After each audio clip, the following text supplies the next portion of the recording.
இவ் இவ்வாறு நீர்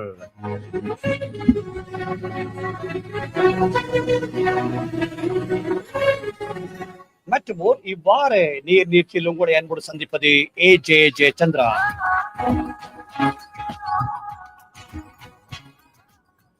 ஆம்நேர்களே, இன்று இவ்வாறு நேராக யாழ்ப்பாணத்திலிருந்து பிரபல என்பு வைத்திய நிபுணரான வைத்தியர் கோபி சங்கர் அவர்கள் கலந்து கொண்டு சிறப்பிக்க இருக்கின்றார்கள்.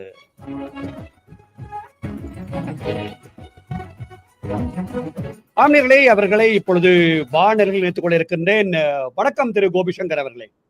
வணக்கம் ஜெயச்சந்திரன் அவர்களே, எப்படி இருக்கிறீர்கள்? சும்மா இருக்கிறேன். 2 நாளுக்கு பிறகு நிச்சயமாக ஒரு அருமையான ஒரு விளையாட்டு வீரர், சகலதுறை வல்லவர் என்று கோபியை எடுத்துக்கொள்ளலாம். யாழ்ப்பாண பல்கலைக்கழகத்தில் மருத்துவ பீடத்தில் யாழ் பெரியோவான் கல்லூரியிலிருந்து ஆரம்பித்து மருத்துவ பீடத்தை தெரிவாகி பல விளையாட்டுத் துறைகளையும் தன்னை ஈடுபடுத்திக் கொண்டவர். அந்த வகையிலே கோபி, சொல்லுங்கள், எவ்வளவு காலமாக பெரியோவான் கல்லூரியில் படித்திருந்தீர்கள்? நான் 10 வருடங்களாக படித்திருந்தேன். ஆரம்ப கல்வியை இந்த ஆரம்ப பாடசாலையில் கல்வி கற்றுக்கொண்டு தரம் 4 இருந்து பெரியோவான் கல்லூரியில் கல்வி கற்றுச் சென்றிருந்தேன். 1998ஆம் ஆண்டு எனது உயர்தர பரீட்சையின் பின்னர் யாழ் பல்கலைக்கழகத்தை தெரிவாகி மருத்துவத்தில் இணைந்தேன். நிச்சயமாக கோபி, நீங்கள் இயற்கையாகவே மிகவும் உற்சாகமான, திடகாத்திரமான, உயரமான ஒரு மனிதர்.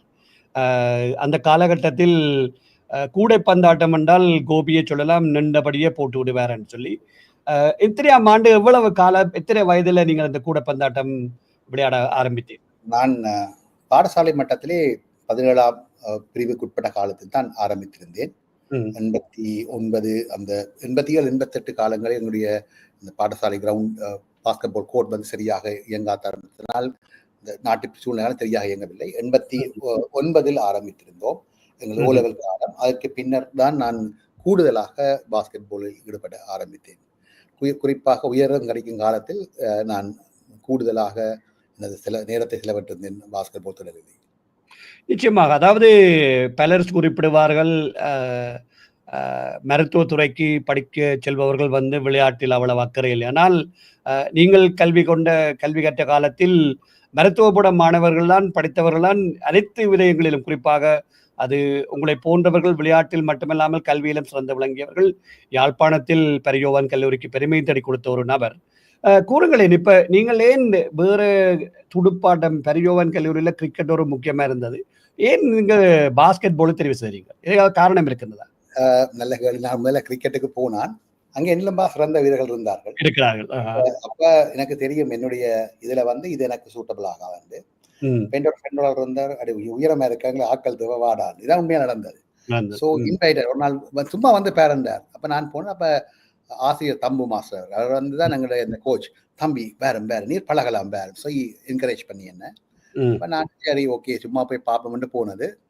ஸோ அப்ப நான் ஒரு என்னுடைய அவர் இந்த என்கரேஜ்மெண்ட், இந்த ஃப்ரெண்ட்ஸ், கோச் இது கேட்க நான் அதை பெர்ஃபார்ம் பண்ண தொடங்க அது ஒரு விருப்பு வேற தொடங்கியது.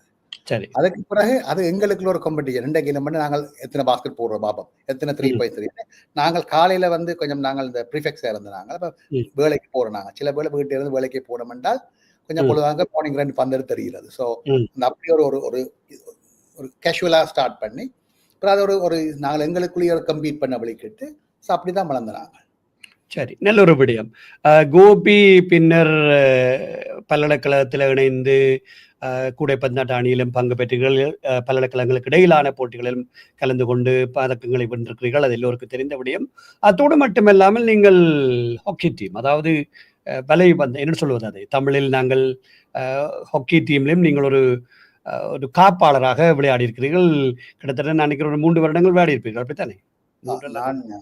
நான் யூனிவர்சிட்டி என்டர் பண்ண உடனே விளையாடக்கூடிய சந்தர்ப்பம் கிடைக்க அந்த நேரம் வந்து ஒரு எக்ஸ்ட்ரா கோல் கீப்பர் இருந்தேன். பட் நான் என் சென்டர் ஹாஃப் தான் என் பொசிஷனாக இருந்தது. நான் த்ரூ அவுட்டாக விளையாடினேன். பாஸ்கெட் பால் விளையாட அளவுக்கு 2 விளையாடினேன். ஸோ கிட்டத்தட்ட யூனிவர்சிட்டி நான் 2004 என்டர் பண்ண காலத்திலிருந்து 2002 வழிகிட்ட 2001 ஆண்டு விளையாடினான். சரி, அதோடு மட்டுமில்லாமல் கோபி இப்பொழுது 40 வயது கேட்கப்படாது, 40 வயதை தாண்டியும் கூட யாழ்ப்பாணத்தில் கூடைப்பந்தாட்டத்தில் விளையாடி சில பதக்கங்களை எல்லாம் வெற்றி கொள்கிறீர்கள். உங்களுக்கு எப்படி நேரம் வருகிறது? அதாவது நீங்கள் ஒரு பம்பரமான ஒரு வைத்தியர், அதோடு குடும்பம், வேலை நிமித்தம் பல இடங்களுக்கும் சென்று வருபவர். எப்படி இவற்றையெல்லாம் முகாமை செய்து விளையாட்டுகளிலும் ஈடுபடுகிறீர்கள்? நான் உங்களுக்கு ஒரு திருப்பி கேள்வி கேட்கிறேன். நீங்கள் பள்ளிக்கூடம் ஒவ்வொரு முறையும் பள்ளிக்கூடம் போயிருக்க கிரவுண்ட பார்க்காம போறீங்க.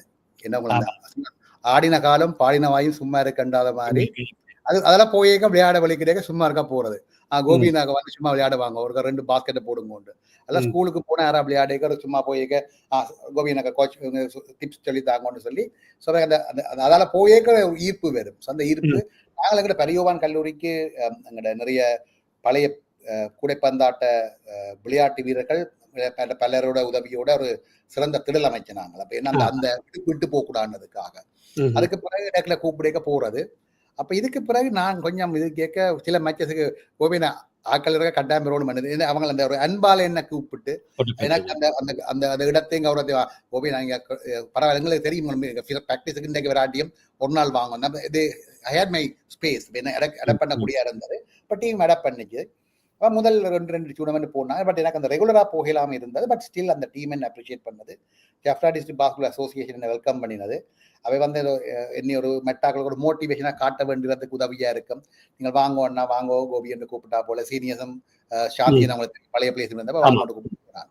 அப்படி போயிருக்க முதல் டூர்னமெண்ட் விளையாடிக்க நாங்கள் அதுல வந்து ரன்னர்ஸ் அப்பா வந்தாங்க. என்ன நடந்த ஒரு கிளப் ஒரு இந்த இதுல நடக்கும் அதுலயும் வந்து இப்படித்தான் ஒரு செம்பா அழிஞ்சாங்க. அப்ப இன்ட்ரெஸ்ட் விரைக்க அதுல ஒரு எங்க கோபி என்ன வரையில கோபிய காணில என்ற கேள்வி விரைக்க எங்களுக்கு ஒரு லைக்னஸ் வரும்.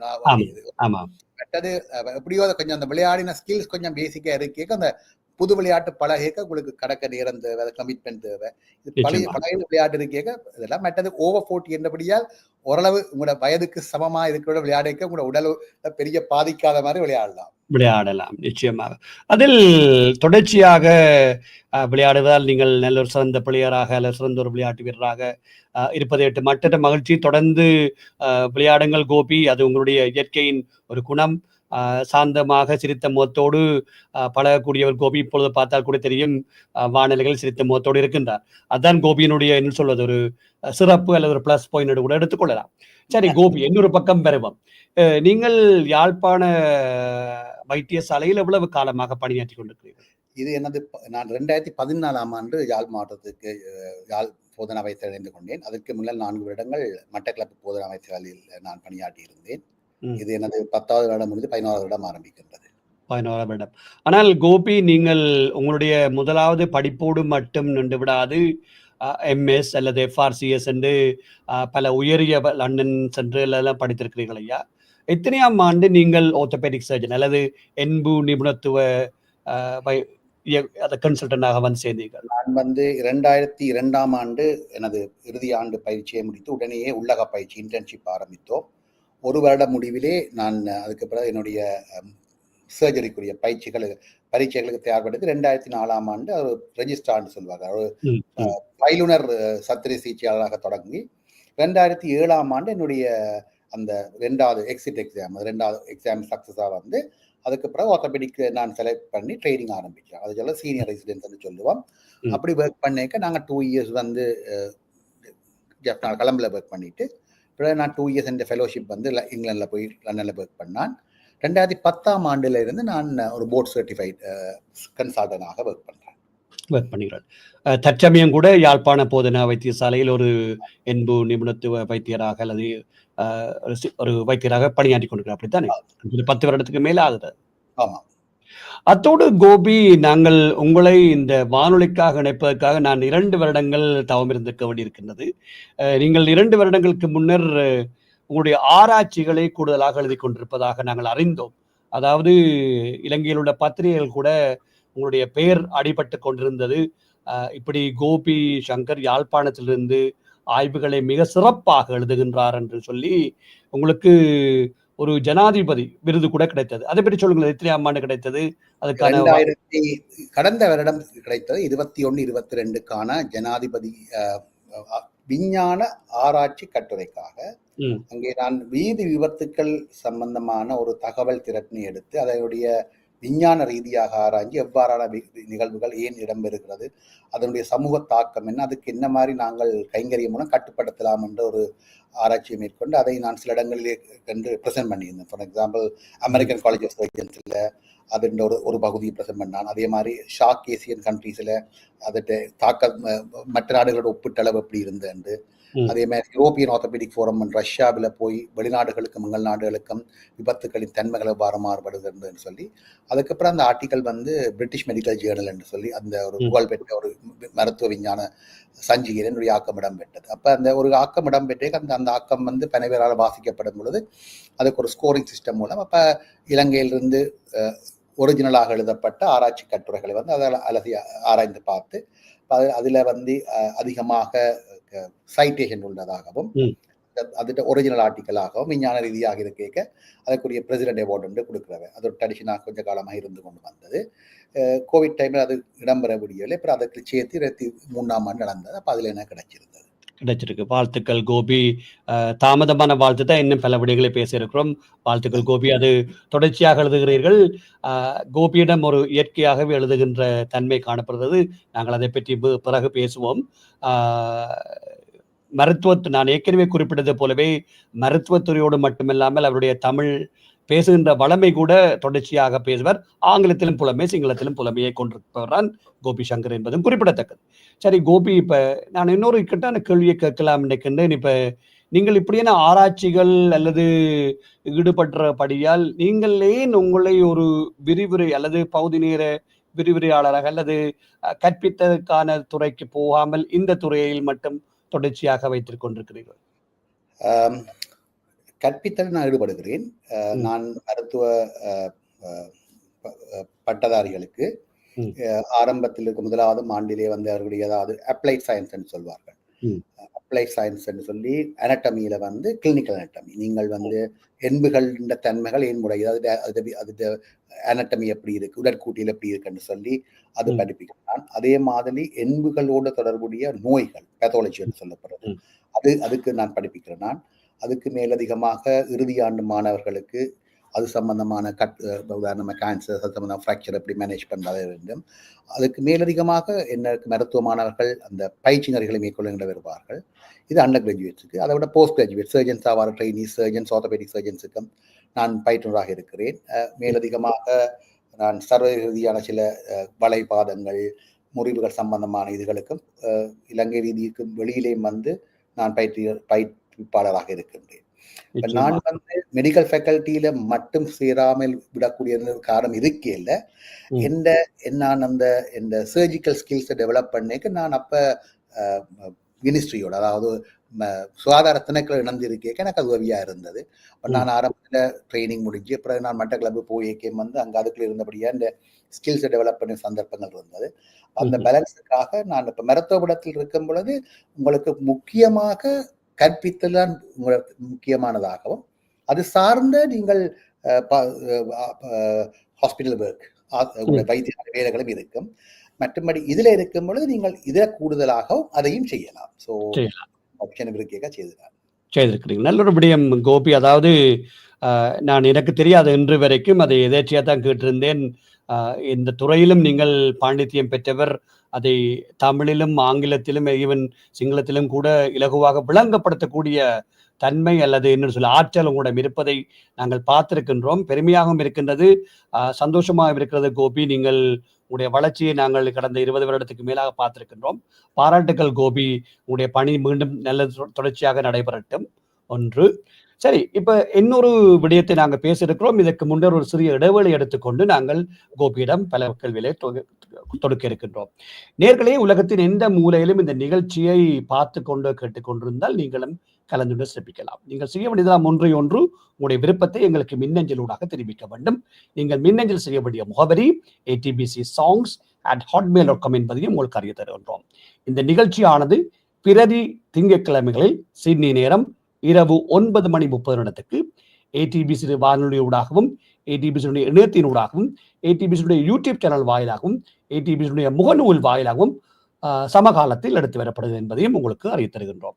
சரி கோபி, இப்ப நீங்கள் இப்படியான ஆய்வுகள் செய்திருக்கிறீர்கள், ஜனாதிபதியிடமிருந்து விருதை பெற்றிருக்கிறீர்கள். பல மாணவர்களை உருவாக்குகின்ற அல்லது என்னோட சத்திர சிகிச்சை சம்பந்தமான விடயங்களை சேர்க்கிறீர்கள். அண்மையில் நாங்கள் வாசித்து ஒரு சந்தோஷப்பட்ட ஒரு பெருமைப்பட்ட விடயம், இலங்கையில் இருக்கின்ற ஆர்த்தோபெடிக் டாக்டர்ஸ் அசோசியேஷன், அதாவது என்பு நிபுணத்துவ வைத்தியர்களுடைய ஒரு அமைப்பினுடைய தலைவராக ஈடுபட்டிருக்கிறார். அதுவும் யாழ்ப்பாணத்திலிருந்து தெரிவு செய்யப்பட்ட முதல் ஆள். அது சரியாக இருக்கிறதா? யாழ் போதனா வைத்தியசாலையில் கடமையாற்றி கொண்டு இருக்கும் பொழுது அதுக்கு தெரிவு செய்யப்பட்டிருக்கு.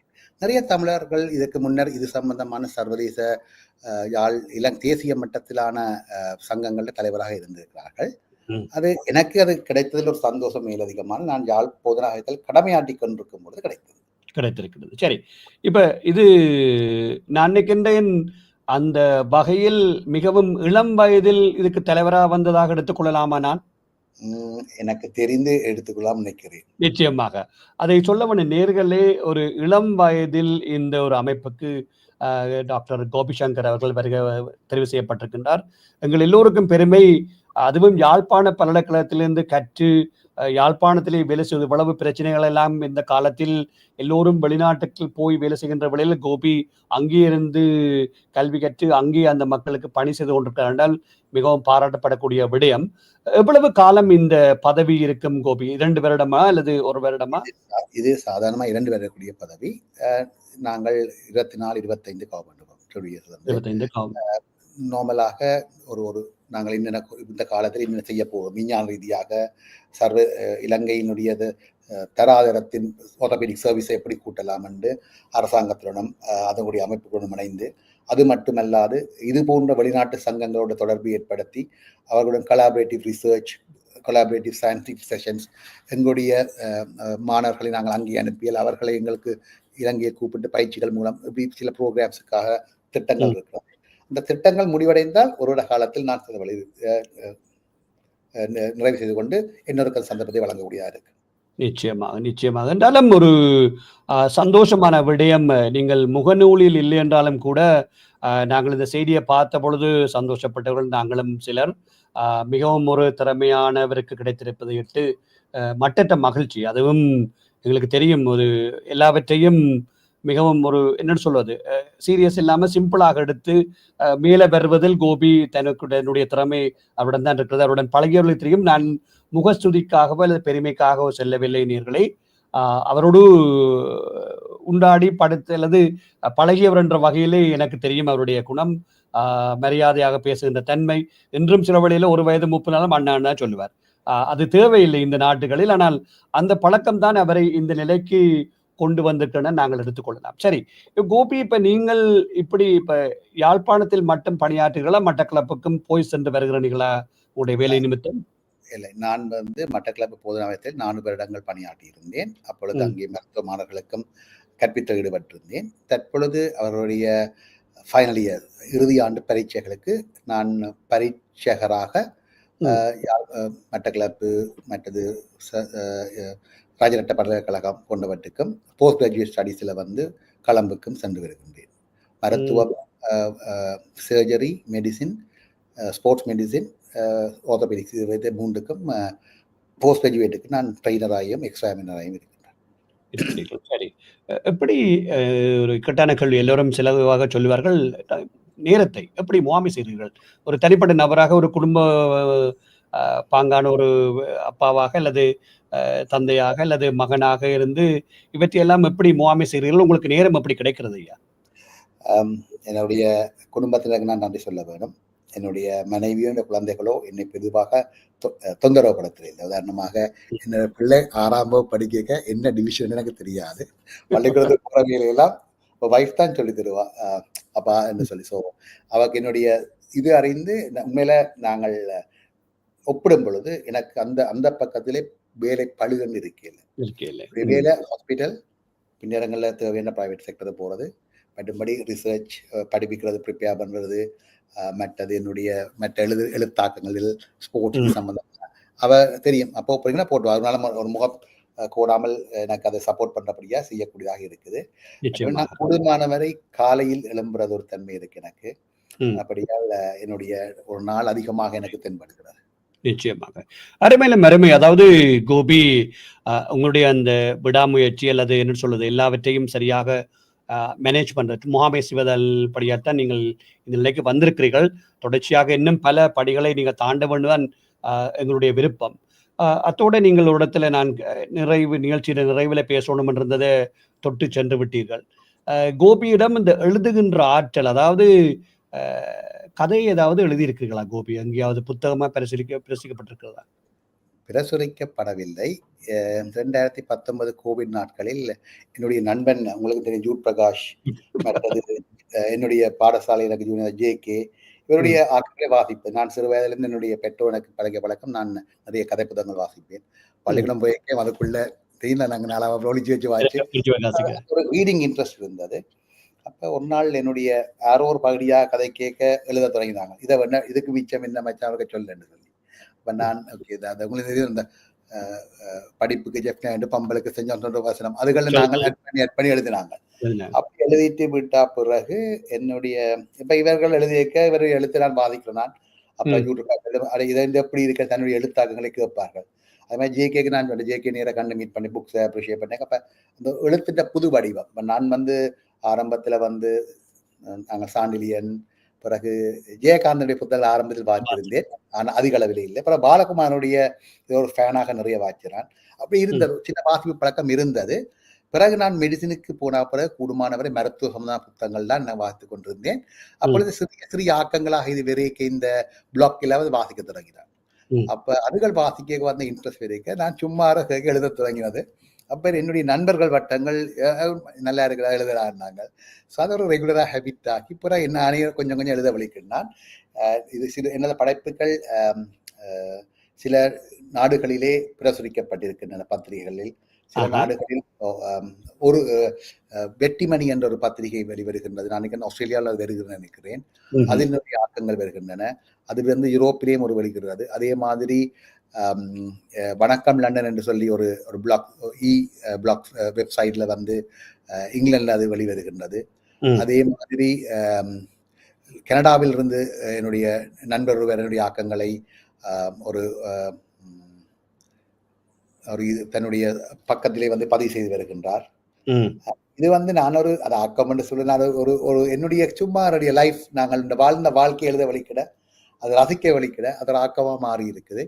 இப்ப கனவேட வேண்டுகோள் இருக்கு, அதை ஒரு புத்தகமாக்குவதற்கு 50க்கும் மேற்பட்ட ஆக்கங்கள் முடிந்திருக்கபடியால் ஒரு புத்தகமாக்க முயற்சியில் ஈடுபட்டு தொடங்கி இருக்கிறேன். நிச்சயமாக 2021 16ஆம் தேதி செப்டம்பர் மாதத்திலிருந்து வைத்தியர் கோபி சங்கரிடமிருந்து எனக்கு வர ஆரம்பித்தது. அதுக்கு முன்ன இது ஒரு சுழாக்கு மான்மியம் என்று முதலாவது ஞாபகம் நினைக்கிறேன். நாசுக்காக நான் நினைக்கிறேன், ஏற்கனவே இந்த வானொலிக்காக நான் ஜே.கேயை இந்த தொழில்நுட்பம் வருவதற்கு முன்னர் நினைத்திருக்கின்றேன். கிட்டத்தட்ட ஒரு 7 வருடம் 8 வருடம் நினைக்கிறேன். 2015 16 ஞாபகம் இல்லை. அப்பொழுது இந்த முகம் பார்த்து கதைப்பதெல்லாம் இல்லை கோபி, அந்த தொழில்நுட்பம் வரவில்லை. அதே போல ஜூடை நான் கிட்டத்தட்ட 2-3 வருடங்களுக்கு முன்னர் கலைச்சிருக்கின்றேன். ஆனால் அண்ணன் நான் இன்னும் அவ்வளத்துக்கு வரவில்லை என்று சொல்லியிருந்தார். நிறைவாக அவரையும் இணைத்துக் கொண்டிருந்தேன் அந்த இதுல. இப்பொழுது அவருடைய நண்பராக இருக்கின்ற கோபி அவர்களையும் வைத்தியருக்கு அப்பால இணைக்கின்றேன். நான் நினைக்கிறேன் இந்த வானொலி அவருக்கு ஒரு களத்தை கொடுக்கலாம் நினைக்கின்றேன். இன்றிலிருந்து நாங்கள் உங்களை கவிஞர் கோபி என்று அழைக்கலாம் நினைக்கின்றேன். நேர்கள் பார்த்தவர்களுக்கு விளங்கும் நினைக்கின்றேன். இப்ப ஜெயகாந்தன் ஜே.கே எழுத்தும் ஜூடின் எழுத்தும் யாழ்ப்பாணத்தை அண்டியதாக பேச்சு வழக்கில் அல்லது நாசுக்காக நாங்கள் பேசுகின்ற பாணியில் வருகின்றது. அதே போலதான் கோபியினுடைய தடை தாண்டிய பயணங்கள், ஆடி அமாவாசை விரதம் என்னடா அப்ப எப்படியும் வீட்டை வந்துடுவார். அப்ப அந்த ஒரு யாழ்ப்பாண பேச்சு வழக்கு தமிழ்ல கோபியில் எழுத்து இருக்கும்.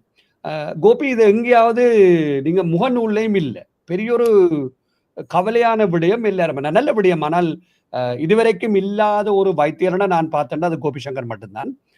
அண்ணன் நான் என்ன முகநூல்ல இல்லை. சரி, நல்ல ஒரு விடயம். அப்ப இந்த விட்டு போயிட்டேன். சரி சரி. இப்ப 2005ஆம் ஆண்டு அதை ஒரு பக்கத்தை தாண்டி அதனுடைய டைம் இல்லை, நேரத்தை அதிகமாக என்னை அறியாமல் அது சுரண்டுகிறது நான் உணர்ந்த பொழுது நான் அதிலிருந்து வெளியேறிட்டேன். சரி. இப்ப நீங்க பார்த்தீங்கன்னா, உங்களோட வாழ்க்கையில நடந்த சில விடயங்களை நாசூக்காக உண்மை கதைகள தான் சொல்லியிருக்கீங்க. அது எனக்கு தெரியும் எல்லாம். சிலது பரலக்கல கதையெல்லாம் வருகின்றது. நீங்கள் எப்படி மெடிக்கல் ஃபேக்கல்டில இருந்து ஆர்ட்ஸ் ஃபேக்கல்டிக்கு வாரது, எல்லாம் ஒரு இடத்துல சொல்லியிருக்கிறீர்கள். உண்மை சம்பவங்களும் இருக்கின்றது. நான் ஆழமாக செல்லவில்லை கோபி. அ மே மேலாலே தட்டிச் செல்கின்றேன். இந்த நிகழ்ச்சியை கேட்க இருப்பவர்கள், இத பார்க்க இருப்பவர்களுக்கு இந்த விடயங்கள் மிகவும் ஆழமாக புரியலாம் நினைக்கின்றேன். பூதம் கிளம்பிச்சு. இப்படி கணக்கணக்க விடயங்கள் 1000 பொய் சொல்லி என்று சொல்லி பாருங்கள், நான் அவ்வளவும் வைத்திருக்கின்றேன். அழிக்கவும் இல்லை. ஸோ அதான் அப்ப ஜோதிக்கு. ஆகவே கோபியினுடைய திறமை இருக்கின்றது. நேயர்களே, நாங்கள் நினைக்கின்றேன் கோபி ஒரு அன்பான வேண்டுகோள். இவற்றை ஒரு ப்ளாக்கில் அல்லது வலைப்பூவில் இணையத்தில் தன்னும் விடுங்கள். மக்கள் பார்ப்பார்கள். இயந்திரமான வாழ்க்கையில் இந்த வாசிக்கிறதுக்கான ஒரு ஒரு குழு அல்லது ஒரு ஆட்கள் இருக்கிறார்கள். சரிதானே. இயத்திரனியல் ஊடகம் என்று வந்தாலும் கூட உங்களுடைய எழுத்துத்துறை, உங்களுடைய ஆய்வுத்துறை மிகவும் சிறப்பாக இருக்கிறதான் சொல்லியிருந்தேன். தமிழிலும் பாண்டித்தியம். உங்களுக்கு இதை எழுதணும் என்று தமிழை கற்பித்தவர் அல்லது யார் என்று நீங்க சொல்லுவீங்கள் உங்களுடைய பாடசாலை வாழ்க்கையில்? என்னுடைய தந்தையார் சிறந்த ஒரு வாசிக்கிறது. என்னுடைய குடும்பத்திலே என்னுடைய அண்ணர் வந்து ஒரு கவிஞர். அவர் கம்மன் கழகம், ஈவன் இந்தியாவில் கூட பெரிய அப்துல் ரஹ்மான் போன்ற கவிஞர்களுடன் அவர் கவிதை விவாதங்களிலேயோ கவிதை மேடைகளிலோ இடம்பெற்றிருக்கிறார். இந்த பேரை சொல்லி வரேன், சிவசங்கர் என்று சொல்லுவோம். ஏற்கனவே பார்த்தவர்கள் தெரிந்திருக்கும், சிவசங்கருடைய தம்பி தான் கோபி சங்கர். சரி, சொல்லுங்க. மற்றது என்னுடைய அடுத்த தம்பி உமாசங்கர். அவரும் வந்து சில தமிழ் துறைகளில் அவர் பேராசிரியராக இருக்கிறார் வேற தமிழ்ல. பட் என்னுடைய கடைசி தம்பி உதயசங்கர், அவர் வந்து எங்களுடைய குடும்பத்தில் அந்த எல்லாருக்குமே ஒரு தமிழ் ஆர்வம் இருக்கிறது. எங்களுடைய சிறு வயதிலிருந்து என்னுடைய பெற்றோர், குறிப்பாக என்னுடைய தந்தையார் என்னை அதிக அளவு வாசிப்பதற்கு வீட்டை வந்து புத்தகங்கள் வாங்கியிருந்தார். அப்பாவுக்கு வந்து என்ன புத்தகங்களோட வீட்டை நாங்கள் இடம்பெயர்ந்து போய்களை கவனவைகள் ஒரு புக் ஷெல்ஃப் இருந்தது எங்களுக்கு வீட்டு மாத்திரம். லைப்ரரி கூட்டிக்கிட்டு ஒரு பழக்கம் இருந்தது. நாங்கள் போறோம். எங்களுடைய அம்மா என்னுடைய ஆட்சிக்கு கூட புராண கதைகள் கேட்க. அப்ப நாங்கள் சின்ன வயதுல கதைகள் கேட்டு அந்த கதையில ஒரு இன்ட்ரெஸ்ட் வந்தது. அது அந்த சொல்ற முறையில வந்து ஒரு ஈர்ப்பு வந்து இப்ப நாங்கள் வாசிக்க தொடங்கி, அதை விட என்னுடைய சுற்று நண்பர்கள் சிலர் என்ன இருக்கிறாங்க, எப்போ சொல்லலாம் அந்த புத்தக ஞாபகம் கரிகோர முதல் பாலகுமார் முதல் வாச்சம் பச்சவே மனதில் அந்த கரெக்ட் இப்படி ஒவ்வொருகள் ரீகால் பண்ணப்படிக்க அந்த மனதில் வந்த ஆழ்ந்தங்கள் வந்தது. பிறகு நான் எழுத உண்மையில் என்னுடைய குடும்பத்தில் என்னை விட மற்றவர்கள் தமிழ் சிறந்தவர்கள். நான் பெரிய சிறந்த தமிழா இருந்தது. ஆனால் ஒரு விருப்பம் ஆர்வம் இருந்தது. அது எழுத தொடங்கும் பொழுது அது என்னுடைய நான் சில அனுப்புறேன் அண்ணாக்குன்னா நானா சொல்லுவாரு இதை பண்ண அப்படி போடலாம் சில சொல்லுவேன். என்னுடைய குடும்பத்தார என்னுடைய முதல் விமர்சகர்களும் வாசகர்களும். நான் என்னுடைய அம்மாவும் சொல்லுவா, ஓகே இது அப்போ நீங்க சொன்ன மாதிரி நான் எழுதினது என்னுடைய உள்ளத்தில் இருந்து. நாங்கள் வாழ்ந்த வாழ்க்கை நாங்கள் இழந்தது. நான் வந்து லண்டனில் வந்து சுவடுகள் என்ற பெயரில் எழுதுகிறேன் என்றால், நான் திரும்பி பார்க்கும் பொழுது நான் நடந்து வந்த பாதையின் சுவடுகளை நான் மீள நினைக்கின்றேன் என்ற ஒரு அர்த்தத்தில் சுவடுகள் என்று சொல்லி தலைப்புகள் எழுதி கொண்டு வந்த நான். அப்ப நான் வாழ்ந்தது இப்ப நாங்கள் வாழ்க்கையில வந்து எதையுமே ஒரு பாசிட்டிவா சந்தோஷமா பார்த்தபடியால் அதை நான் ரீகால் பண்ணி எழுதுறேன். அதுல நாங்கள் மிஸ் பண்ணினது எங்களுக்கு கிடைக்காதது. அதுல வந்து நாங்கள் அது சந்தோஷமா தான் எழுதி கொண்டு போறோம் என்றால், என்னை வந்து எங்களுக்கு தெரியும் சண்முலிங்கன் அவர்கள் சார் அவர்கள் பழைய வீசி வந்து கேட்டார், தம்பி நீ எழுதுற இப்படியே எழுதுண்டு ஏனென்று கேட்டார். நாங்கள் இந்த 70 என்பதில் கதைச்சங்கிற தமிழ் இருக்குத்தானேடா என்றா, அதடாப்பா அப்படிதான் அதடாப்பா ஒருத்தரும் பதிவு செய்யலா. நாங்க இலக்கியத்தை எழுதலாம், நாங்கள் இலக்கணத்தை எழுதலாம். எங்கட கதைப்பு நாளைக்கு மாறிக்கொண்டு போகுது. இப்பொழுது உலகம் வந்து தமிழை இழந்து நான் கதைக்கு தமிழே என்னென்னு கேட்கல வரக்கூடாது. அப்ப இதை அப்படி எழுது நல்லா இருக்குன்னு ஊக்கப்படுத்துறாங்க. அப்ப நான் எழுதுனா என்ன தாண்டி வெளியில போயிக்க உங்களோட வாட்சி நான் நல்லா இருக்குன்னு சொல்லி அதோட சந்தோஷத்தையும் ஊக்கத்தையும் தரு. அது ஒரு எனக்கு எனர்ஜியா வந்த நான் எழுதினதை தாண்டி எழுதினதை கனவேருக்கு ரீச் பண்ண நீங்களே உள்ள ஞாபகம் வச்சுக்கிறீங்க. நானே மறந்து எழுதுறது டேட்ல இருந்து. அப்ப அதுகள் வந்து எனக்கு ஒரு உற்சாகத்தையும் இது இந்த ரேக்க. இப்ப நீங்க என்ன சொன்ன அப்புறம் நான் 2 எழுத வச்ச தரங்களும் எடுத்தேன். நிச்சயமா. நான் இன்னும் என்னுடைய வாட்ஸ்அப்பில் இருந்து இவ்வளத்தையும் அழிக்கவில்லை கோபி. உங்களுடைய நெப்பிகள் தெரியாது. கிட்டத்தட்ட 4 வருடம் ஆகின்றது. 4 வருடமாக நான் சில இடங்கள்ல வாட்ஸ்அப்ல அழிச்சிடுவேன் அல்லது ஆக்காய்வுக்கு போயிடும். இது இன்னும் இருக்கின்றது. நான் அவ்வளத்தையும் தட்டி பார்த்திருந்தேன். இதை உங்களுக்கு சொல்லாமல் அதை பதிவு செய்யணும் பதிவு செய்திருந்தேன். நிச்சயமாக கோபி, உங்களுடைய திறமை இன்னும் பல இருக்கின்றது. உங்களுடைய பழையவர்களைத்தான் தெரிந்திருக்கும். உங்களுடைய ஆய்வுகள், அதே போல நான் நினைக்கிறேன் நீங்கள் இன்னும் ஒரு விரிவுரையாளராக முற்றுமுழுதாக நினைத்தால் கூட அதில் கூட பல சாதனைகளை நீங்கள் நிகழ்த்தலாம். ஒரு ஒரு கலாநிதியாக அல்லது பிஹெச்டி ஹோல்டராக கூட போய் வேறு பல்லக்கிழங்கில் கற்பிக்கக்கூடிய திறமை கூட உங்களிடம் இருக்கின்றது கோபி. நான் நினைக்கிறேன், தயவு செய்து அதையும் சிந்தியுங்கள். எல்லா துறைகளிலும் உங்களுடைய கால் பதிக்கப்பட வேண்டும் என என்னுடைய விருப்பம். ஒரு நல்ல நண்பனாக பழகிய வகையில் விரும்புகின்றேன். ஆகவே அதிலும் உங்களால் முடியும் என நம்பிக்கை இருக்கிறது கோபி, நிச்சயமாக. ஒன்று.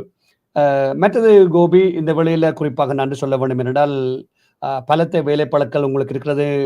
பேசுகின்ற பொழுது கூட தொலைபேசியை உடனே அழைத்து பேச முடியாத தன்மை, வேலைப்பழு, அதோடு பிரிவிரைகள் என்று சொல்லுவீர்கள், இடம் டிராவல் பண்ணி கொண்டிருப்பீங்கள் அல்லது ஒரு இடத்துல போய் கொண்டிருப்பீங்கள் என்றாலும் அவற்றையெல்லாம் ஒரு பக்கம் ஒதுக்கி வைத்துக்கொண்டு இந்த வானொலியுடன் இணைந்து சிறப்பாக உங்களுடைய பணிகள் மற்றது உங்களுடைய கலைப்பயணம் பற்றி நீங்களோடு பயந்து கொண்டமைக்காக இந்த ஆஸ்திரேலிய தமிழ் உறுப்பு கொடுத்தாபனம் சார்பாகவும் இந்த நிகழ்ச்சியுடைய தயாரிப்பாளர் என்ற வகையில் என்னுடைய நன்றிகளையும் பாராட்டுக்களையும் வாழ்த்துக்களையும் தெரிவிப்பது மட்டுமில்லாமல் உங்களுடைய பயணம் இன்னும் நீண்ட தூரம் பயணிக்க வேண்டும், இன்னும் பல பட்டங்களையும் பெயர்களையும் நீங்கள் பெற வேண்டும் என்றும் என்னுடைய நன்றிகளையும் வாழ்த்துக்களையும் உங்களுக்கு தெரிவித்துக் கொள்கிறேன் கோபி. நன்றி. நன்றி ஜெயஜதா. நன்றி, வணக்கம். நன்றி, வணக்கம்.